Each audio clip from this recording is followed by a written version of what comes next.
They grow wild across America, and yet almost nobody eats them. Families once passed down jelly recipes for generations, but by the 2000s, entire towns forgot these fruits even existed. How did 7 of our richest native foods get replaced by bananas? Let's uncover the flavors you've been missing your whole life.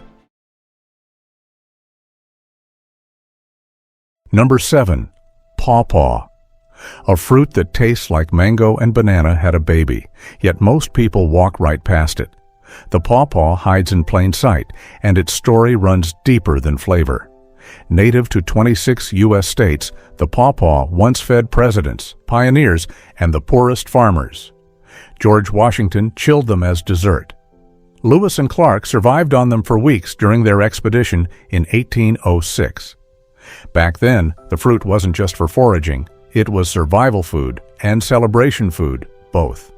Its taste is tropical, but the pawpaw grows in chilly hardwood forests, thriving in places as cold as New York and Michigan.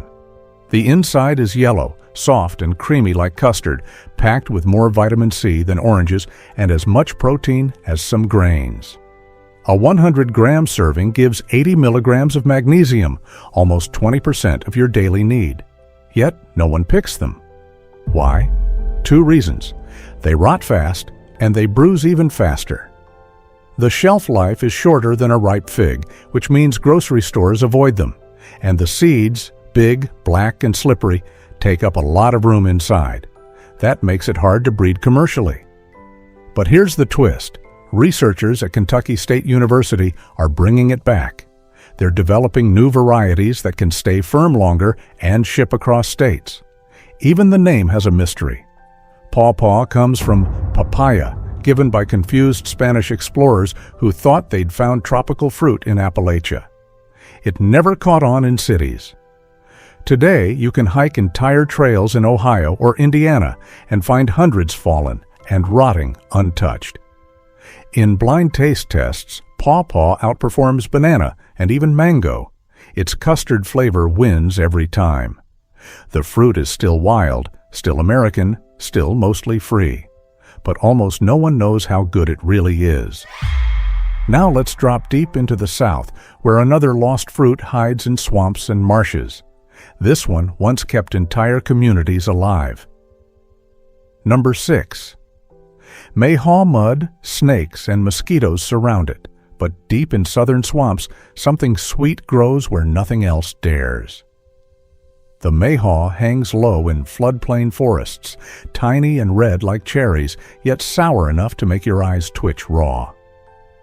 This fruit powered a cottage industry for over 150 years, especially in Louisiana, Mississippi, and East Texas. Locals rowed boats through swamps each spring to gather them. It wasn't easy. You'd have to wade through alligator-heavy waters, get torn up by briars, and come out covered in muck. All for a fruit that tastes awful raw.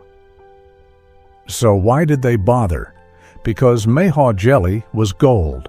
In towns like Monroe and Alexandria, it became a rite of passage to make it. The jelly sold for 10 times more than grape or apple, and if you had a secret recipe, your family name carried weight at church dinners. It's sharp, tart, bright, and floral. 1 spoonful on toast tells you why people risked snake bites for it. But that tradition started dying in the 1980s. As farmland pushed deeper into wetlands and big supermarkets wiped out small jelly makers, the wild mayhaw lost its market. By 2010, barely any commercial harvests existed. Kids didn't even know what it was. Then came the comeback. Farmers like Wes Higgins in Louisiana started planting mayhaw orchards. Yes, real mayhaw trees cultivated outside swamps.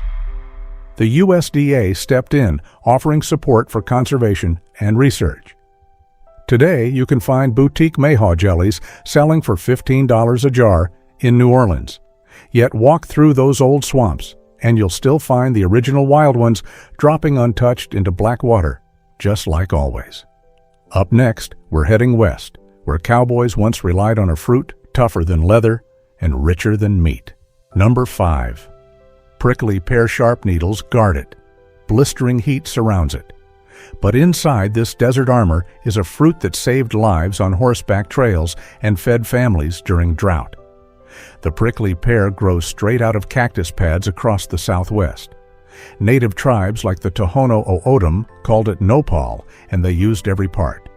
The pads healed wounds, the fruit fed children, the juice cooled fevered skin.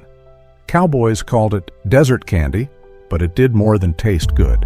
It provided water when canteens dried up.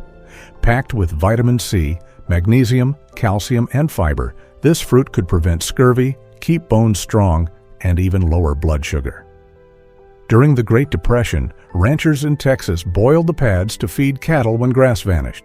They roasted the fruit to feed themselves. A single prickly pear could give enough hydration to keep someone walking for miles. Yet it vanished from American kitchens. Why? Commercial food systems didn't like the thorns. Each fruit needs to be peeled carefully to avoid dozens of hair-like needles. And despite its glow in the dark magenta color and watermelon bubblegum flavor, it bruises too quickly for long shipping. Mexico never stopped eating it. In fact, they consume over 800,000 tons of prickly pear and cactus pads yearly. In the U.S., it's slowly returning. Chefs from Arizona to California are adding it back, turning it into candy, ice cream, vinegar, and cocktails. NASA has even studied prickly pear for long-term space travel because of its extreme nutrition and survival potential. Next time you see a cactus blooming purple in July, you're looking at one of the most powerful and overlooked native superfoods in North America. From deserts to swamps, we now move into the mountains, where a tiny red berry once fed entire armies. Number 4. American cranberry. It's tart, it's tough, and it helped win wars. Long before canned jelly filled Thanksgiving tables, the American cranberry was survival food and battlefield medicine. Back in the 1600s, native tribes like the Wampanoag mixed cranberries with dried venison and fat to create pemmican, a high-energy food that lasted months. Settlers adopted the technique, and by the Revolutionary War, soldiers carried dried cranberries in their packs to stay nourished on the move. High in antioxidants, vitamin C, and antibacterial compounds, the cranberry prevented scurvy and healed urinary infections. During the Civil War, barrels of cranberries were shipped to Union camps, often more valued than bread.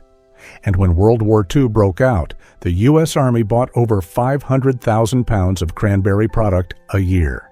So what happened? Why did we shrink it into a jelly can? Industrial farming turned the cranberry into a monocrop. Wisconsin and Massachusetts flooded acres with artificial bogs to mass produce it. By 1959, Ocean Spray changed everything by releasing the first cranberry juice cocktail. Over time, the wild hand-picked cranberries, once found in New England and the Great Lakes, were nearly erased.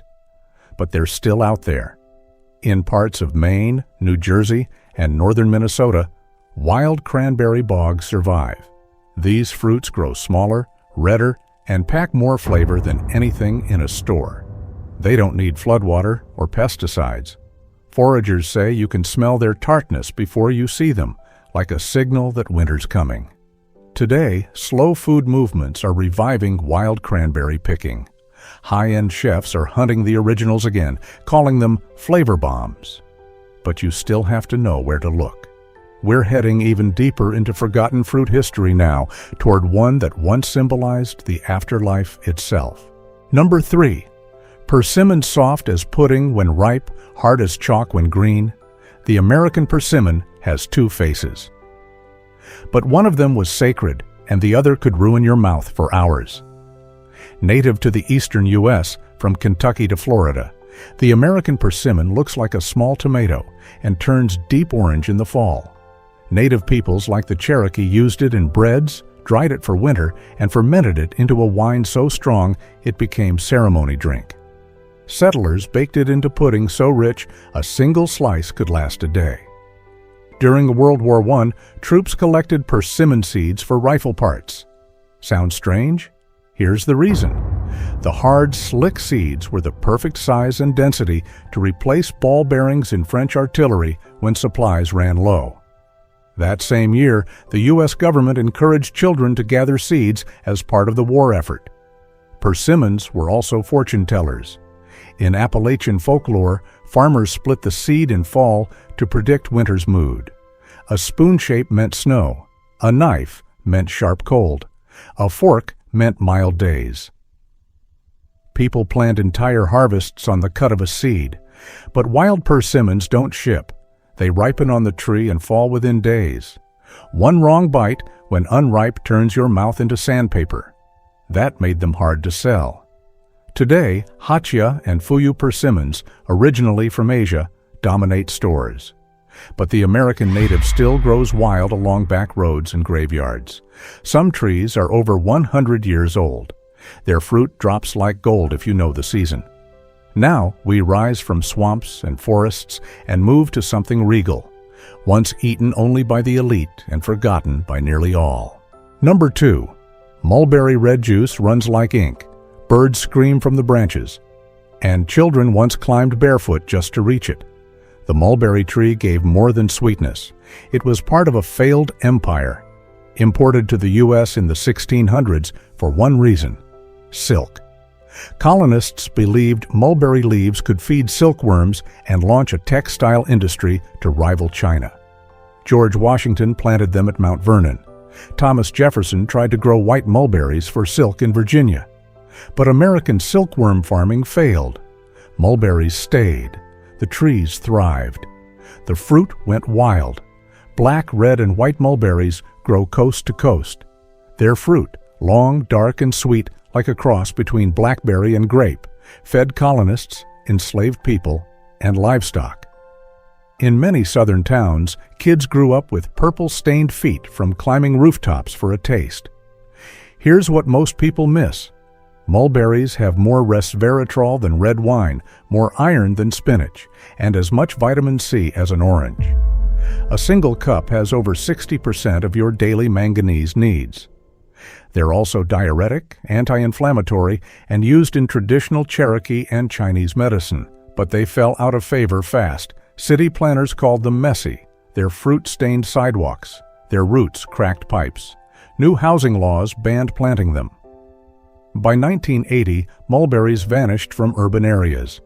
Still, they thrive in alleys and empty lots, feeding birds, raccoons, and a few lucky foragers. In Utah and the Midwest, some families still make mulberry syrup, wines, and pies using trees their grandparents planted before the Great Depression. Now we reach the end of this trail. One final fruit. Its season lasts days. Its sugar is so rich it can ferment in the sun, and yet almost nobody picks it anymore. Number 1. Serviceberry blink, and you'll miss it. The serviceberry ripens fast, ferments faster, and disappears completely within days. But for those who know when and where, it's like biting into maple-sweetened blueberries grown in the clouds. Native across almost all of North America, this tree was once sacred to dozens of tribes. The Cree called it Misasquatomina and believed it grew where the spirits walked. The name serviceberry came from Appalachian funerals. Blooming time meant the ground was soft enough to bury the dead. The fruit arrives in late spring, just before summer heat, and offers more flavor than any berry on supermarket shelves. Imagine blueberry, almond, and cherry fused into one, each bite rich in calcium, iron, potassium, and flavonoids. It also contains anthocyanins, which fight inflammation and support brain health. But its softness is its downfall. Serviceberries bruise quickly, fall within hours, and don't store well. You'll never find them in stores. They only grow wild or in private yards, and even then, most people ignore them. Birds, however, don't. They'll strip a tree in hours. In Canada, serviceberries are still celebrated. Saskatoon, Saskatchewan is named after the local variety. Farms there produce jams, wines, and syrups worth millions. But south of the border, few people even recognize the name. The payoff for finding one? Unmatched. Chefs call it the most underrated flavor in North America. Foragers guard their favorite trees like treasure, and the trees themselves, often used in landscaping, might be growing right outside your window, quietly offering fruit no one bothers to pick. And with that, we've reached the end of the lost fruit trail. But what else lies rotting in our own backyards? You've seen what we lost, but this is just one chapter.